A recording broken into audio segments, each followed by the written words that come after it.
अस्सलामुअलैकुम। क्या हाल चाल हैं? उम्मीद है सब ठीक होंगे।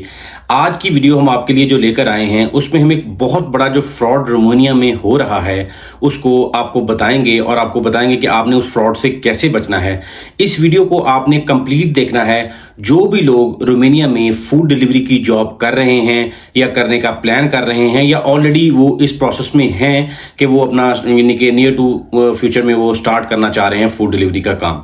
तो इस वीडियो में हम आपको वो सारी डिटेल बताएंगे जिसमें आप जो अभी मार्केट में फ्रॉड हो रहा है उससे बच सकेंगे।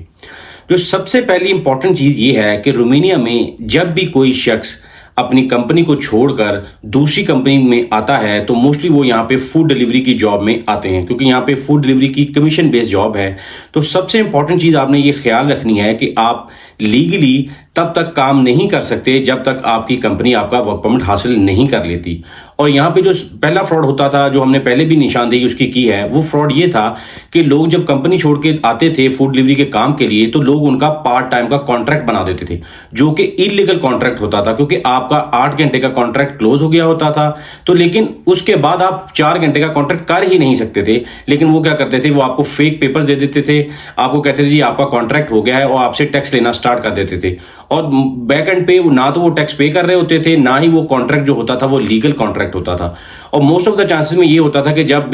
जो कंपनी लीगली रखना चाहती थी वो ये करती थी कि उसका 4 घंटे का कॉन्ट्रैक्ट जो करती थी, लेकिन टैक्स उसका 8 घंटे का जमा करवाती थी। लेकिन जब 5 साल के बाद उसने परमानेंट रेजिडेंस के लिए जाना होता था तब वो वाला जो टैक्स है वो उसका काउंट नहीं होगा, क्योंकि वो 4 घंटे का कॉन्ट्रैक्ट है। हमेशा जो भी आपका कॉन्ट्रैक्ट काउंट होगा वो 8 घंटे का कॉन्ट्रैक्ट काउंट होगा। अब हम आपको बताते हैं कि रोमानिया में अभी फ्रॉड क्या चल रहा है। अभी जो लोग रोमानिया में फूड डिलीवरी की जॉब कर रहे हैं तो वो नॉर्मली, मैं तकरीबन को लास्ट 15 दिन से 2-3 लोगों से मिला, मैंने उनसे पूछा जी आप फूड डिलीवरी का काम कर रहे हैं, क्योंकि मेरे पास भी तकरीबन काफ़ी लड़के हैं जो फूड डिलीवरी का मेरी कंपनी में काम कर रहे हैं। तो हमेशा लोग यहाँ पे जो पाकिस्तान, इंडियन, श्रीलंकन या बांग्लादेशी एक दूसरे से ये बात पूछते हैं कि जी आप टैक्स कितना पे कर रहे हैं। आज मैं इस वीडियो में आपको ये बताऊंगा कि जो आप फूड डिलीवरी का काम करेगा बेसिक कॉन्ट्रैक्ट के साथ, वो उसका टैक्स सिंपल एक ही टैक्स है। यानी ये नहीं हो सकता कि एक कंपनी टैक्स 1 रुपया पे करे, दूसरी 2 रुपया पे करे या तीसरी 3 रुपये पे करे।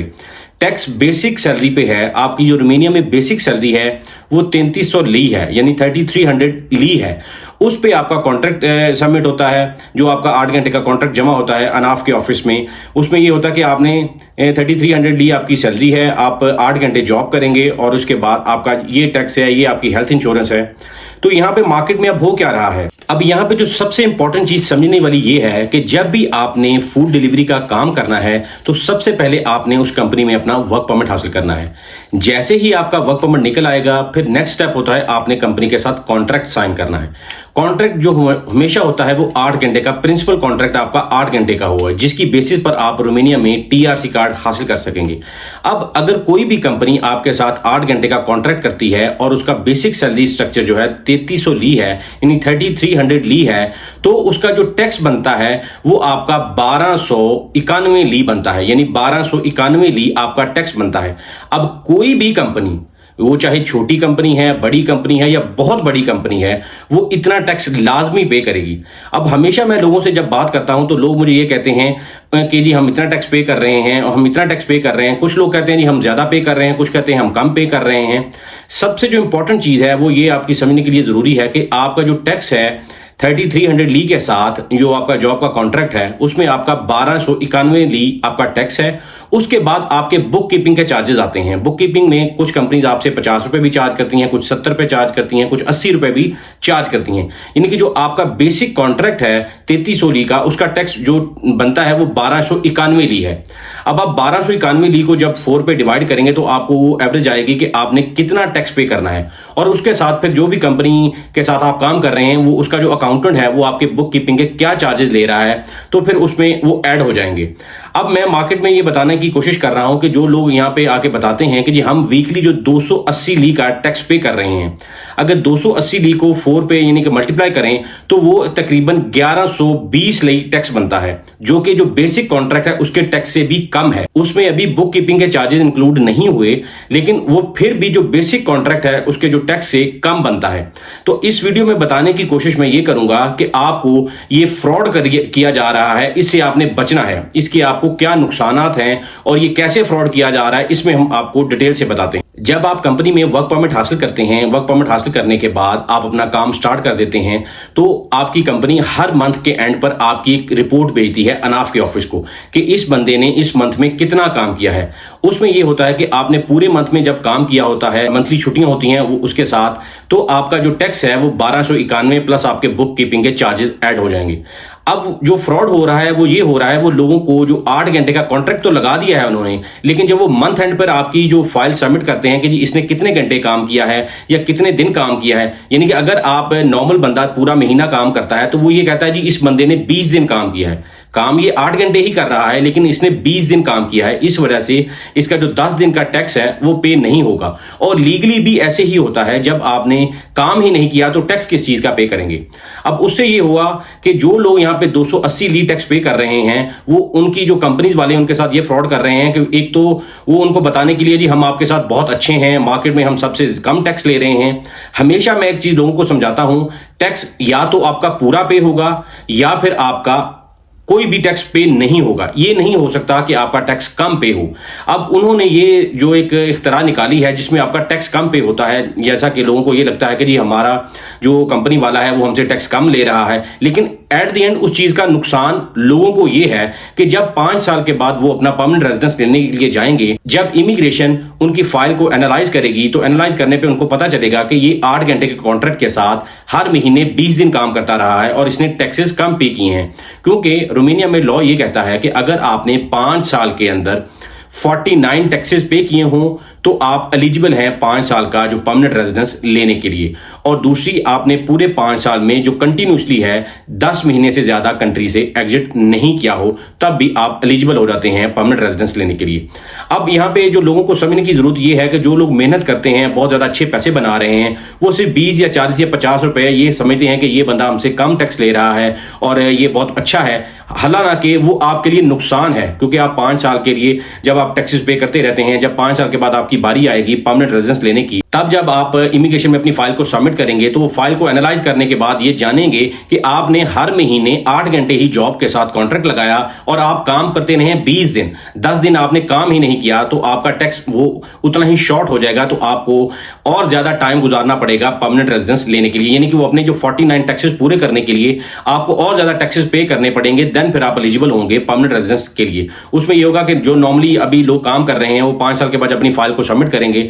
तो फाइल उनकी रिजेक्ट कर दी जाएगी। तो लिहाजा इस वीडियो को बनाने का जो सबसे इंपॉर्टेंट मकसद है वो ये नहीं है कि जी आप यानी कि टैक्स पे कम करें या यानी आपको ये पता चल जाए कि हम किस तरह टैक्स पे कम कर सकते हैं। इस वीडियो को बनाने का जो मेन मकसद ये है कि जो लोग मार्केट में काम कर रहे हैं वो अपने डॉक्यूमेंट्स को पूरी अच्छी तरह देखें और अपने कॉन्ट्रैक्ट्स के साथ खास ख्याल रखें, क्योंकि आप यहाँ पे मेहनत कर रहे हैं। 5 साल के बाद आप 5 साल की जो परमानेंट रेजिडेंस मिलती है रोमानिया में, उसके एलिजिबल तभी हो सकते हैं तब आप पूरे टैक्सेस पे कर रहे हो, आपने कोई भी यहाँ पे लॉ एनफोर्समेंट की कोई भी ऐसी कोई यानी कि थ्रेटनिंग ना की हो जिसकी वजह से यहाँ की कंट्री आपको ये चाहे कि ये समझे कि ये आप पब्लिक सिक्योरिटी के लिए आप डेंजर हैं। तो इसलिए आपने ये कोशिश करनी है कि आप जिस भी कंपनी में काम कर रहे हैं, चाहे जो लोग मेरे पास काम कर रहे हैं या कोई भी ABCD जिस मर्जी कंपनी में काम कर रहे हैं, वो अपने एम्प्लॉयर के साथ जाके डायरेक्टली मिलें, उन्हें कहें जी हमारा टैक्स पूरा पे होना चाहिए, हम आपको 20-30 रुपए कम हमें नहीं चाहिए, आप हमारा टैक्स पूरा पे करें, क्योंकि जब 5 साल के बाद हम परमानेंट रेजिडेंस लेने जाएंगे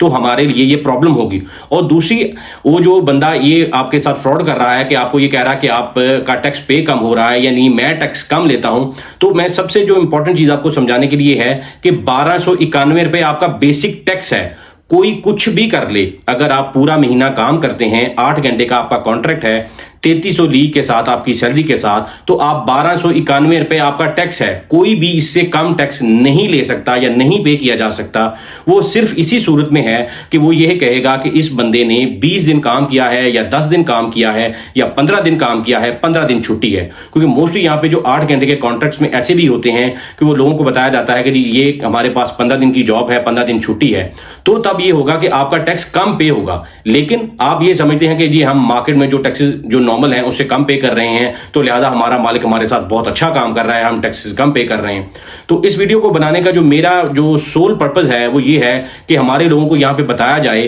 कि अपने कॉन्ट्रैक्ट्स को बहुत अच्छी तरह ध्यान से देखें, अपने टैक्सेस को बड़ी अच्छी तरह देखें। क्यों ना कि जो लोग यहाँ पे रहना चाहते हैं, लंबा अपनी लाइफ को यहाँ पे सेटल करना चाहते हैं, वो 5 साल के बाद जब अपना परमानेंट रेजिडेंस लेने जाएंगे तो उनको ये पता चलेगा कि उनके टैक्सेस ही पूरे नहीं हुए, उनको और ज्यादा टैक्सेस पे करने पड़ेंगे, देन फिर वो एलिजिबल होंगे। अगर वो इसी तरह अपनी फाइल को सबमिट कर देंगे तो वो आपकी फाइल एग्जामिन होने के बाद रिजेक्ट कर दी जाएगी। तो लिहाजा जो भी लोग 280 ये जो टैक्स वीकली पे कर रहे हैं वो अपने एम्प्लॉयज के पास जाएं, उनसे कहें जी आप हमारी जो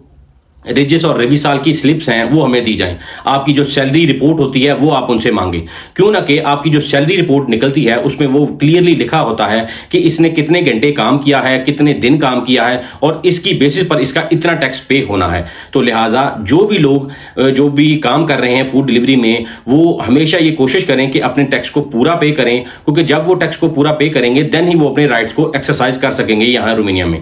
तो हमने कोशिश की है कि इस वीडियो के जरिए उन लोगों को बताने की जो लोग ये मार्केट में कहते हैं जी हम टैक्सेस कम पे कर रहे हैं, हमारा एम्प्लॉयर बहुत अच्छा है, तो एट द एंड वो आपके लिए ज्यादा नुकसानदेह है। तो इस तरह की इंफॉर्मेटिव वीडियो देखने के लिए हमारे चैनल को लाइक करें, सब्सक्राइब करें और बेल आइकन को प्रेस करें ताकि हम इस तरह की इंफॉर्मेटिव वीडियोस आपके लिए लेकर आते रहें। अभी जो नेक्स्ट वीडियो हम आपके लिए लेकर आ रहे हैं, रोमानिया में इमिग्रेशन की चेंजेस हुई हैं और बहुत बड़े पैमाने पर रोमानिया में इमिग्रेशन की जो वर्किंग है वो चेंज की है। तो लिहाजा आप बने रहें हमारे साथ, तो नेक्स्ट वीडियो में आपको सारी डिटेल्स पता चलेंगी कि रोमानिया में इमिग्रेशन में क्या क्या चेंजेस हुई हैं। तो मिलते हैं नेक्स्ट वीडियो में, तब तक